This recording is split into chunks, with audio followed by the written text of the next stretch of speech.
Today, it is time to simplify the Super Bowler attacks at Town Hall 13. Let's start with the Pekka Smash. So you want to start with the Grand Warden Walk. You're going to use this to create one side of the funnel. The main goal of this is to make sure that you're able to not only create the funnel, but also pick off anything that's in the compartment, such as this multi-target Inferno. Now, you could bring in the use of lightning spells, 5 lightning and 1 earthquake, but it depends on how much is around the Inferno and also if it's worth the spell space. Overall, you could also use this against it's a Eagle Artillery or even the Scattershot mainly, though you will need a rage spell to deal with the scatter. You could also go ahead and use your Siege Barrack, Super Wall Breaker, and your Barbarian King to start creating the other side of the funnel, being able to make sure that you're able to start moving yourself into the base, creating something like this in terms of the funneling, so it makes it so much easier as you push yourself in. You do want to make sure that you've got the healers on the Pekkas and bowlers for the most part as they start to work themselves in. You want to make sure that what you're doing with this attack is you want to make sure that you have at least 1 to 2 of your Pekkas go into the core of the base in case it's a ring base. Now, of course, keep in mind you do have the Hog Riders from the Siege Barrack, and you also have your Royal Champion. Overall, you want to make sure that you're able to continue to work yourself in. Using the Grand Warden ability will help protect the Super Bowlers and Pekkas from too much damage, and in this case, being able to have some of the troops work themselves on the outside now that the base is completely a ring base. So this does work incredibly well as you start to work yourself around. Having the spells left over does help you as you start to work yourself around the base. In this case, using a Super Wall Breaker to enter in for the multi-target Inferno and making it just a smidget easier as you work yourself through.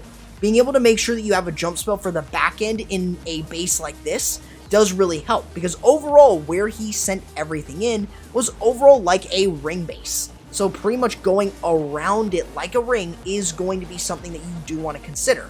But against some more anti-3-star-ish bases, you won't want something like this. But if you're dealing with these type of bases, then this is really, really good. Being able to provide a lot of support from the rage spells, the freeze spells, the jump spells, etc. really do provide a lot for the Super Bowlers.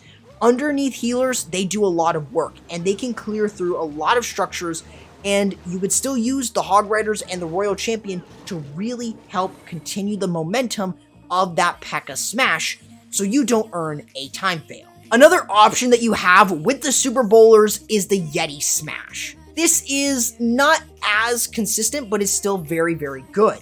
So you always want to start this off with a Grand Warden Walk. Now, in terms of this base here, all the heroes are around this given area. So it's always something to be very aware of the enemy heroes before you actually start using your Grand Warden Walk. Being able to create the funnel on the interior side is very important.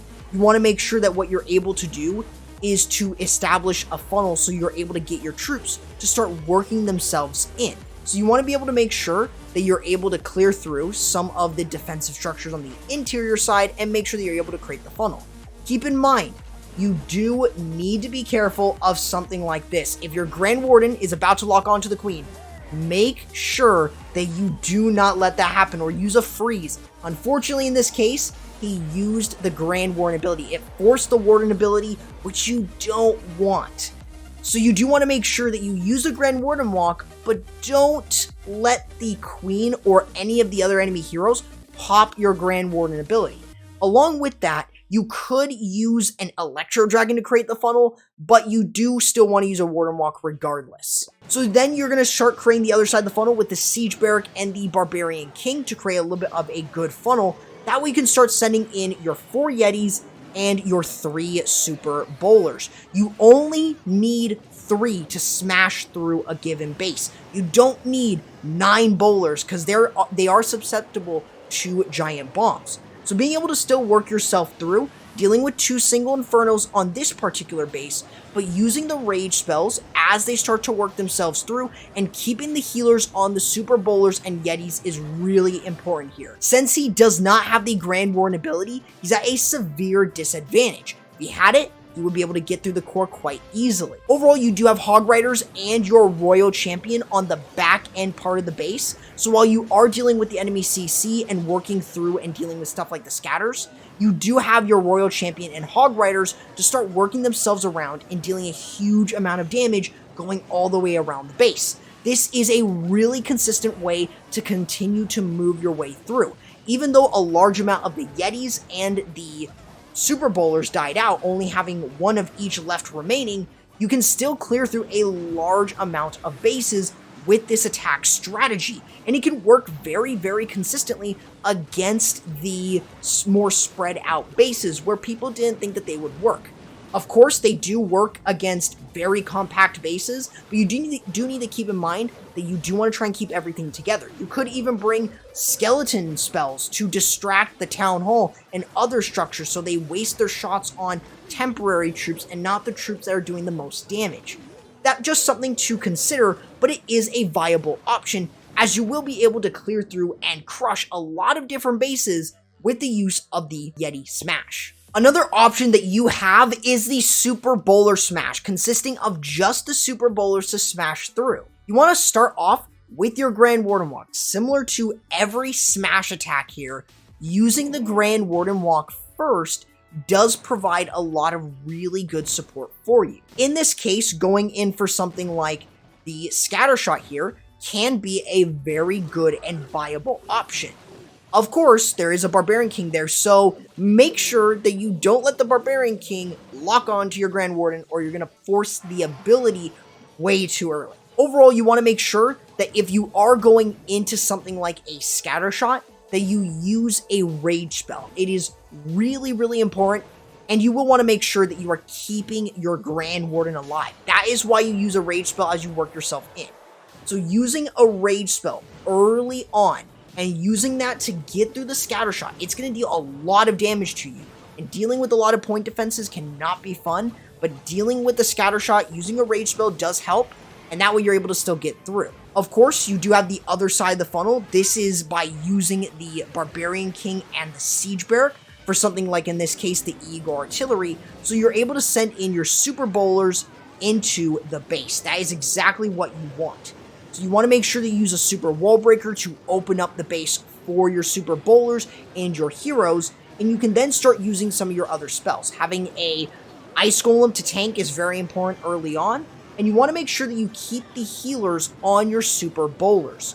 You want to make sure that they're going into the base using the Grand Warden ability to protect your Super Bowlers and your heroes alongside moving themselves through. Being able to deal with the Town Hall by using a free spell, you possibly could have the Royal Champion help you as well. Making sure that you're still able to get through is really important.